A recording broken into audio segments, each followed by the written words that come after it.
అంటే ఎందుకని ఈరోజు రోడ్డు మీద మీరు వంట చేయాల్సి వచ్చింది? ఎందుకని ఈరోజు మీరు ఈ ఇంట్లో ఇల్లు ఎర్ర టెండ కొడతా ఉన్నది, ఇక్కడ నిలబడాల్సినటువంటి ఎందుకు అంటే రానివ్వట్లేదు సార్, రానివ్వట్లేదు. అందుకనే పొద్దుగాల 8 గంటలకు వచ్చినాం, రానివ్వట్లేదు. అందు గురించి ఆకలి అవుతుందని ఇక్కడ వండుకొని తింటున్నాం సార్. అంటే ఎన్ని సంవత్సరాల నుంచి ఉన్నారమ్మా మీరు భూమిలో? భూమిలో 70 సంవత్సరాలు 80 సంవత్సరాల నుండి సార్. మా అత్తలు చేసిర్రు, మామలు చేసిర్రు, మామల తర్వాత మేము చేస్తున్నాం సార్. అట్లా అంటే ఎందుకంటే ఈ రోజుకొక పేరు మారుస్తున్నారంట, రోజుకొకరు వచ్చి ఆపుతున్నారంట. అంటే బౌన్సలర్ సార్, బౌన్సలర్ పెట్టి మమ్మల్ని రానియరు, గేట్ తాళం వేస్తారు. పొద్దుగాల 3 గంటలు ఉన్నాయి సార్ బయట, అసలు రానివ్వట్లేదు. లాక్ వలగొట్టి మొత్తం దొబ్బేస్తే రేకులు వలగొట్టి వెళ్ళినాం సార్, దూరిన మమ్మల్ని రానివ్వట్లేదు. దూపైతుందన్నా రానివ్వట్లేదు మమ్మల్ని. ఉన్నాయి, ఆలుపోషమ్మ ఉంది, లింగమే గుట్టుంది, పెద్దమ్మ ఉంది, అన్బండ్లుండు, అందరుండు సార్. దేవుని ఓన్లీ కొబ్బరికాయ కొట్టుకోవడానికి కూడా వెళ్ళడిగారు సార్ వాళ్ళు, అనుమతి ఇయ్యరు. ఇందిరమ్మ రాజ్యంలో భూములు ఇచ్చినామని చెప్పేసి ముఖ్యమంత్రి కాకముందు రేవంత్ రెడ్డి మాట్లాడారు. ఇప్పుడు ఇందిరమ్మ రాజ్యంలోనే మీకు ఈ భూములు వచ్చినాయి. మరి ఇందిరమ్మ రాజ్యం అని చెప్తున్నటువంటి ఈ కాలంలోనే భూములు ఏం చెప్పాలనుకుంటున్నారు? మా భూములు మాకు కావాలి సార్, మా భూములు మాకు పెంచండి అంతే.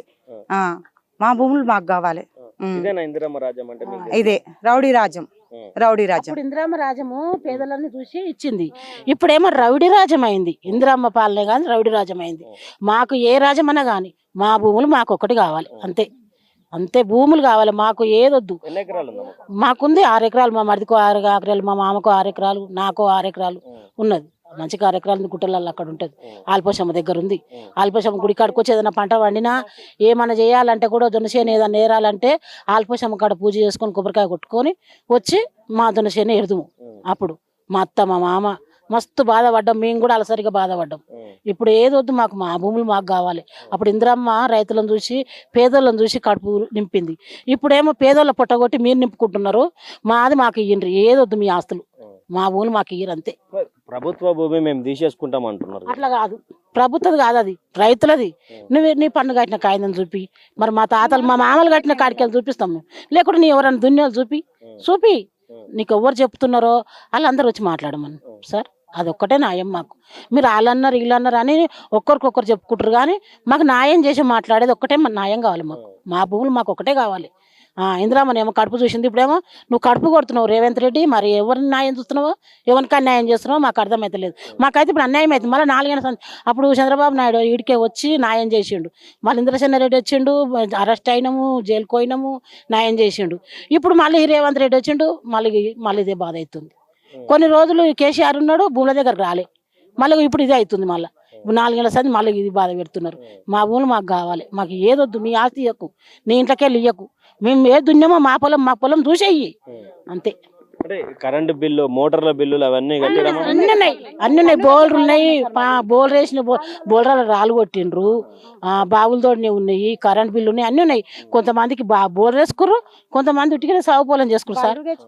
ఆనకాలం లోన్లు, మా మామలు లోన్లు తెచ్చుకొని బర్రెలు కూడా తెచ్చుకున్నాం సార్.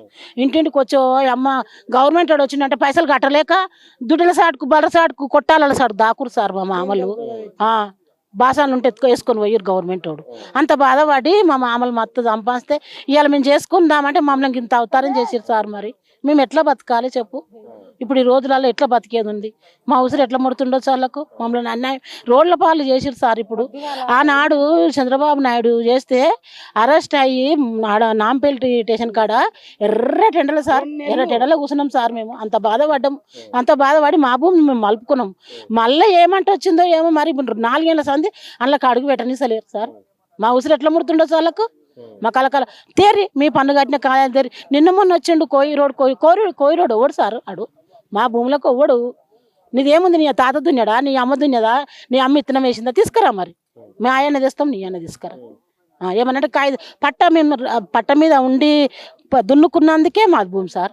నీ కూడా వాడు దున్నాడు ఆడు. పట్ట చేసుకోలేదు, మాకు తింటాక లేదు, మేము పట్టేడికి వెళ్ళి చేసుకుందాం. చేయకనే కదా ఇప్పుడు మమ్మల్ని ఇంత బాధ పెట్టిరు. మా అవసరం ముడుతుంది వాళ్ళకు, మమ్మల్ని అన్యాయం రోలపాలు చేసిరు, కానీ వాళ్ళకేం పుణ్యం కాదు. ఇవాళ కాకుండా రేపు తరతరాలకు ఎట్లయినా ముడుతుంది. మార్పు కావాలని చెప్పి కాంగ్రెస్ ఇందిరమ్మ రాజ్యాన్ని తెచ్చుకున్నాం. మరి ఈ మార్పు అంటే ఇంతకు ముందు అనుకున్నటువంటి మార్పు జరిగింది అనుకుంటున్నామా ఇప్పుడు? ఏమో సార్, ఇవన్నీ నాకు తెలియదు, కానీ మా భూమి మాకు కావాలి. జరుగుతలేదు, న్యాయం జరుగుతలేదు సార్. ఎవరు దీని వెనకాల ఎవరు అది చేస్తున్నారో కానీ మా భూమి మాకు కావాలి సార్. అంతేను, దయచేసి మా భూమి మాకు కావాలి. చదవనోళ్ళం సార్, మేము ఏది చదువుకున్న వాళ్ళం కాదు, చదవనోళ్ళం. ఇక్కడ మనతో ఇక్కడ ఒక పన్ను కట్టినటువంటి లెటర్లు ఉన్నాయి. అవి అందరి తాన ఒక గ్రామ పాలనాధికారి సంతకము, దాదాపు ఇక్కడ వాళ్ళ డీటెయిల్స్ సంబంధించినటువంటిది ఒక పన్ను ఏదైతే ఉందో పన్నుకు సంబంధించినటువంటిది ఒకటి ఉన్నది. దానికి తర్వాత ఇవన్నీ ఒరిజినల్కి సంబంధించినటువంటి భూమి శిస్తుకు తాత్కాలిక రసీదు, అంటే భూమి శిస్తు అంటే గతంలో మనం ఏదైతే ఇప్పుడు కడుతున్నామో ట్యాక్స్ దానికి సంబంధించినటువంటిది. తర్వాత దానికి సంబంధించినటువంటి తర్వాత మరొక శిస్తుకు సంబంధించినటువంటిది ఒకటి ఇక్కడ కనిపిస్తూ ఉన్నది. ఇక్కడ ఒకసారి చూడండి, పూర్తిగా ఒకసారి చూస్తే పట్టా నెంబర్, పట్టాదారుని యొక్క పేరు మరియు రిజిస్టర్ చేయబడినటువంటి అధీనహారు చెల్లించిన వారి పేరు అంటూ కూడా వీళ్ళ పేర్లు అంజయ్య అనే పేరు మీద బోయిని పెద్ద అంజయ్యకు సంబంధించినటువంటిది. ఇక్కడ సర్వే నెంబర్ వచ్చేసి 119 1990 అంటూ కూడా S.23/250కి సంబంధించినటువంటిది ఒకటి ఉన్నది. తర్వాత మరొకటి ఇక్కడ ఇవన్నీ గతంలో ఇప్పుడు కొత్తగా వచ్చినటువంటి సర్కార్లో కాదు, గతంలో నుంచి వీళ్ళు పన్నులు చెల్లిస్తున్నటువంటి విషయం. ఇక పూర్తిగా బోయిని పెద్దంజయ్యకి సంబంధించినటువంటి అంటే ఇప్పుడు మరి వీళ్ళని తీసుకొచ్చి రోడ్ల మీద వేసారు.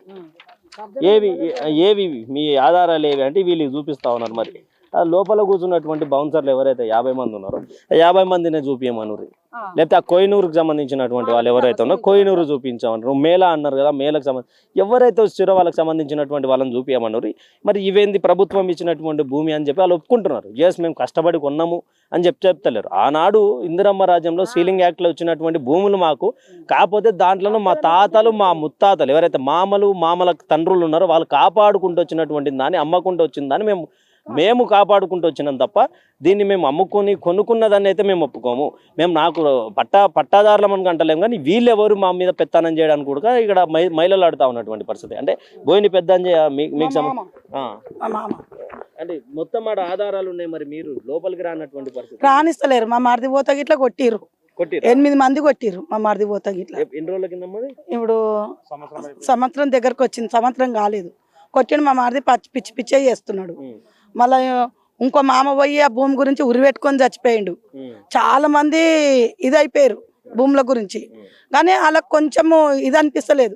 పొలంలోనే ఉరిపెట్టుకొని చచ్చిపోయాడు మా మామ. ఓ మామ ఇప్పుడు అందరు మామలు ఉంటారు కదా, అందులో మామ ఉరిపెట్టుకునే చచ్చిపోయిండు. మేము పోతుంటే మమ్మల్ని పోనిస్తలేరు. చిన్న పిల్లల్ని వేసుకొని మేము ఆడ వ్యవసాయం చేసినాం. మేము గిట్లా మా మామలు చేసిన కాక మేము గిట్లా చేసినాం. మరి చేసినప్పుడు మరి మాకు ఇట్లా ఉంటుంది కదా, మరి మమ్మల్ని రానిస్తలేరు. ఇప్పుడు కొబ్బరికాయ కొడతామని పోతా గిట్లా గుడికాడికి రానియలే. గుడికాడికి రానియకుండా కేసు పెట్టిరు మా మీద, పోలీసు పెట్టిండు. మేము కట్టుకున్నది మా ముత్తాతల సందున్న గుడి. మేము ఏది దున్నినా ఏది చేసినా కొబ్బరికాయ కొడితే మాకు వరం ఇస్తుంది. కొబ్బరికాయ కొట్టి మేము ఏమైనా పని చేసుకుంటే మాకు పంటలు మంచిగా పండేది. అసొంటి అమ్మతానికి పోనిస్తలేరు మమ్మల్ని పోనీయకుంటే మరి ఎట్లా? మేము ఏం చేసుకొని బతకాలి? మాకున్న ఆధారమే అది. మాకు కావాలి కదా, మా భూమి మాకు కావాలి కదా. మరి ఆ భూమి చేసుకుని ఆ బాన్సాలు ఎవరు? మా దిక్కు వచ్చిన వాళ్ళు ఎవరు? వాళ్ళ పొలం ఉందా? వాళ్ళది ఏముంది? మీరు కూలికి పెట్టిన వాళ్ళు ఉన్నోళ్ళు, మరి ఆడవాడు మిమ్మల్ని పెట్టినవాడు అని అడిగితే సపోర్ట్ చేయరు. రావద్దు, మీరు ఇళ్ళకి రావద్దు, పోరి. మీ ఆసంటలు వచ్చినా కానీ ఇలా కొడతారు సార్. మీరు వాళ్ళు ఉండనిస్తలేరు అక్కడ. మరి వాళ్ళు ఎవరు? కానీ మా భూములు మాకు కావాలి సార్. మా పానాలు అయిన ఇస్తాం కానీ మా భూమి మాకు కావాలి. మేము బతకకుండా మా పిల్లలన్నా బతారు కదా, మరి మా భూమి మాకు కావాలి. మరి ఆ కొయ్యుడెవరో ఏదెవరో మాకు తెలియదు. మా భూములు మాకు కావాలి. ఇదే ఆధారం మాకున్నది.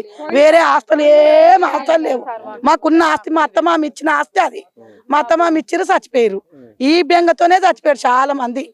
భూములు పోయినాయి అని చచ్చిపోయారు. ఇగో అనగానే పోలీసులు వస్తారు సార్. మాకు మాత్రం పోలీసు వాళ్ళు అండగా అస్సలు లేరు. అండగా లేరు. మేము వచ్చిన 2 నిమిషాలకు 5-6 దిగుతారు. పోరి. మరి మేము దొంగతనం మేము చేస్తున్నాం, వాళ్ళు చేస్తుర్రా? మేము దొంగలం కాదు కదా. మేము భూమి మీద ఉన్నోళ్ళం. మేము పన్ను ఎట్లా కట్టించుకుండు? మాతో గవర్నమెంట్ పన్ను ఎట్లా కట్టించుకుంటారు? ఆనాడు పన్ను కట్టించుకుందే కదా. వాళ్ళు ఎట్లా కట్టిరు ఆ పన్ను? ఆనాడు 20 రూపాయలు కట్టిరు, 14 రూపాయలు కట్టిరు. ఆ పన్ను ఎట్లా కట్టించుకున్నారు గవర్నమెంట్? మా పొలం కాకుండా కట్టించుకోరు. మరి ఇలా మీరు ఎవరు మా పొలం మీదకి రానికే? కానీ మా పొలం మాకు కావాలి సార్. మా పొలం మాకు ఇప్పి ఏ రాజకీయ మనము ఎవ్వరు వచ్చినా కానీ మా పొలం మాకు కావాలి సార్. మా పొలం బోలలో రాలేసిరు సార్. వాటర్ రాకుండా స్టార్టర్లు వలగొట్టిర్రు, బోలలో రాలేస్తుర్రు. వరి ఎండిపోయింది. ఆ, ఎన్ని ఎకరాల వరమ్మా? ఆ, 4 ఎకరాల వరి. ఇంటి తల వాళ్ళు చూసిండ్రు ఇప్పుడు. మిరటి వాళ్ళు చూసిర్రు, అక్కడ చూసిర్రు.